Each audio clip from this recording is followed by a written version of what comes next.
everybody, it's Amanda from Scrimpingmommy.co.uk, and today I'm going to make my own gift bags. You can make gift bags literally just about any size once you've mastered this punch board, and this is the gift bag punch board. It's awesome. Now on the board it gives you directions for making three different size bags. You've got small, medium and large. However, once you've mastered the basic idea of what goes on, you could adjust it to make just about anything, and there are loads of videos out there from really creative demonstrators that are far cleverer than me, and they have made all sorts, from teapots to cups to all sorts from this. It's a very versatile punch board. I do love the punch boards. So I'm going to make the 3 bags, and I'm selecting the sizes that's on the board to make it easy for me. So for a small one, it tells you here, small equals 10" wide. Now you can have it whatever depth you want. You know, this is going to be quite a small one. And then for my medium, you cut a piece that's 11 inches wide, and then obviously the depth that you want. And then the larger one is 12 inches wide, it says. So I'm doing the full 12 by 12 sheet. Okay, so I'm going to do the small one, and then I'm going to do the larger ones and come back and decorate them. So what you do first of all is, all of the instructions are on here. I would, if it's the first time you've used one of these, have a play with some scrap plain white cheap card until you get the hang of it, and look at the picture here carefully. Okay, because there are steps to go through, and you go through one step for that flap, and then that one, and then you repeat that step. So there's 2 steps, you alternate, you don't do the same step all the way through, or else it will be wrong. As I have found several times. I was very confused to start with. So here we go. So you put your paper in, and you go up to what they call the start line, which is there. It's not dissimilar to the envelope punch board. Okay. And then you punch. Now on this first marking, what you're doing is you mark small, because we're doing a small gift bag. Okay, so you mark that small, and you also mark the horizontal line. Okay, and that's all you do. Then you move your shape up, and where that line is that said small, you move that back up to the pointer. So like that. Okay, now on this instance you're going to punch just the same, but instead of selecting the small to score, you score side and side. Okay, they both say, that one says it there on that triangle, and that one says it there. So you score that and you score that, then you score across, and then you score around your triangle. Okay, very easy. Then your furthest line away again, you move up to the pointer and you punch. And then here you go back to this first principle, which is you select small. Oops, I've gone right offline there. Small, and you score across. And that's it. You don't do the triangle and you don't do the side. Move up again, up to the score line. Punch. And now this time we're doing the side, and the triangle. So we do side 1, side 2, we go around the triangle, and we go horizontal. Okay, then you carry on and you go up to the score line again, to the furthest score line, line it up and punch. Okay, okay. And then what you do is you get your bone folder and you get your scissors.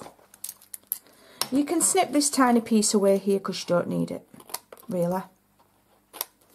Because this is, and I'm going to notch that in. You don't have to, but I'm going to. This flap here is what you're going to attach to there. And these flaps are the bottom, because it's a flat, square bottomed bag that you're making. So we're going to fold all of those score lines.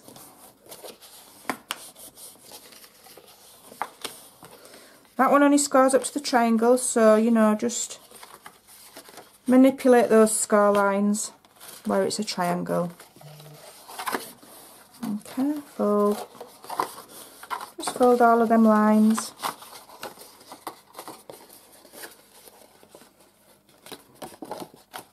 Okay. Fold them flaps in. And then what you have is you have a square bag and the sides will crease in like so. Okay. So I'm just going to attach it with tear tape. On that. Okay.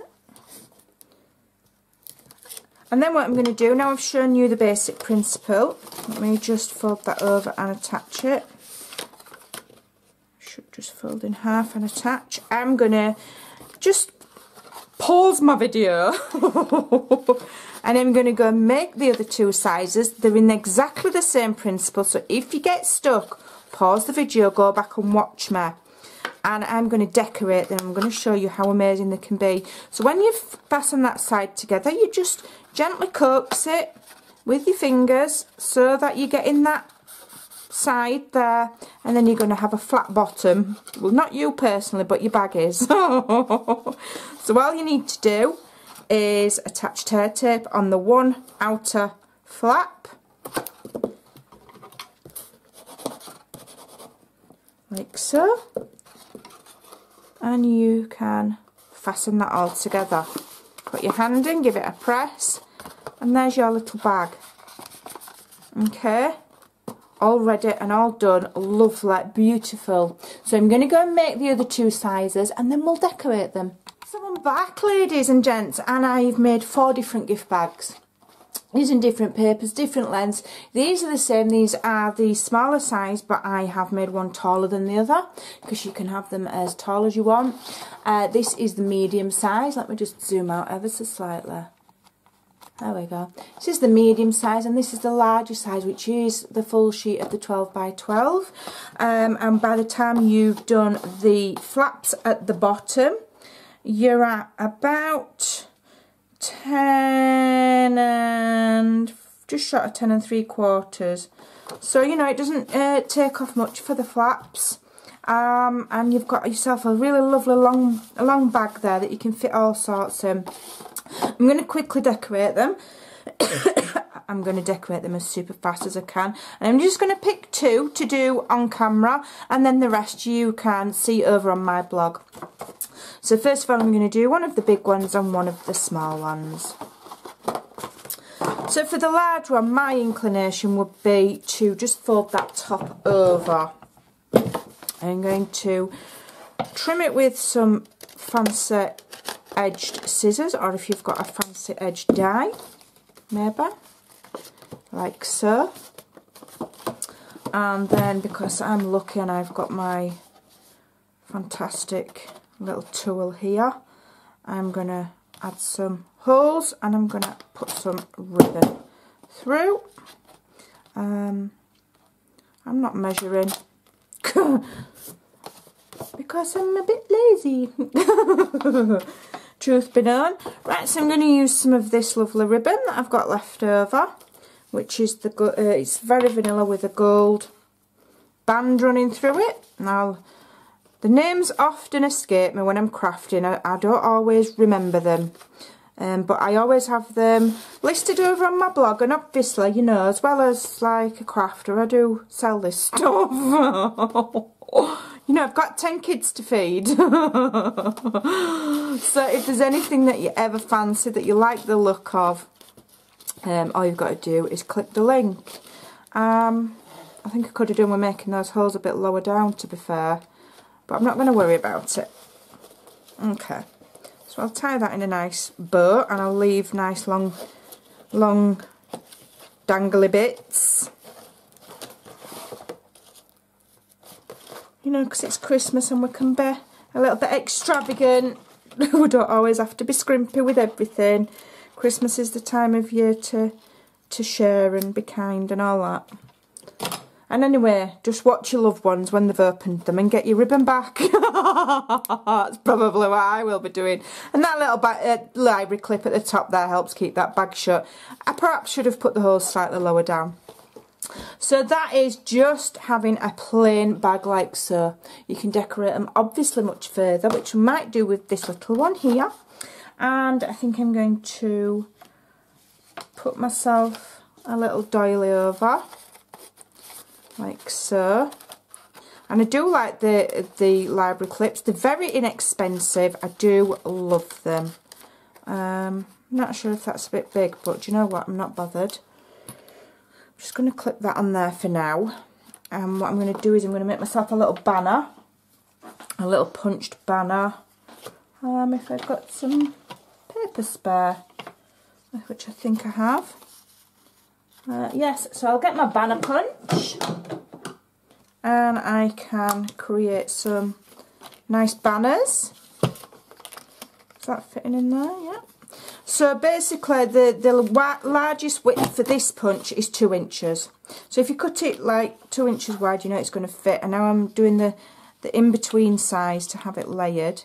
So I'm just going to slide it in anyway and just aim for the middle. There we go, I've got myself a nice... And then I'm just going to see how... I don't want it any longer than about there, I don't think. So I'll trim that with my scissors. And then I'm going to layer that on there like so. I want a bit of a gap so I can see this lovely paper underneath. So I'll just hold it so I know where to cut it. Quicker than getting your tape measure out. Right, so now I'm going to stamp on there, I think. I've got scraps of glimmer paper and all sorts. You can use whatever you want. I'm going to use the Cheers to the Year. And I do like this small, if I can get it out, hold on, snowflake stamp. We'll have Season's Greetings. Let's have that one. Don't think I've used that yet. Where is it? There we are. We'll have Season's Greetings. Is that going to fit on? Yes, it is. And I'll have that snowflake there and that snowflake there. Right, there we go. We're sorted. That's what we're doing. So I'm going to put my sentiment on. I'll just peel the backing off because I've not actually used this before. A bit of an indication that I don't really plan my projects. You know, it's not forced crafting. I just do it as a feel. I'm going to use Crumb Cake because that's a nice, almost a bronzy colour. It's lovely. I'm just going to check that my stamp's the right way up. Oh, it's that way. Check again. There we go. I'm going to stamp my sentiment sort of central so I've got room for the snowflakes. It's a Season's Greetings. That's lovely. And then if I go in with Smoky Slate, and I first of all use the bigger snowflake. I'm just going to stamp it there so it's kind of just on the corner. And then I will do the smaller one just up here. Like so. There we go, we're done. Doesn't have to be complicated.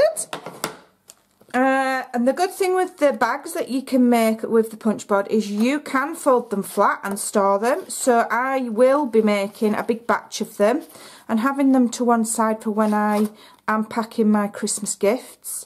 Because I do get to the stage where I get bored of wrapping with sellotape, and I just think, do you know what, I wish I'd bought a load of bags. Can we just wrap them in carrier bags? And I've done, but obviously you can't do that. So to have a load of gift bags to hand for when you're getting bored, you know, if you're like me, I'm always wrapping still on Christmas Eve, and I get to the stage where I just want to cry. Yeah, well, when you get to that stage, you'd be glad you had some gift bags. So there we go, there's another one decorated. I hope you'll give it a try. They are super easy. You can make all sorts and you can decorate them as much or as little as you like, and you can play with the sizes and come up with lots and lots and lots of different sizes for different gifts.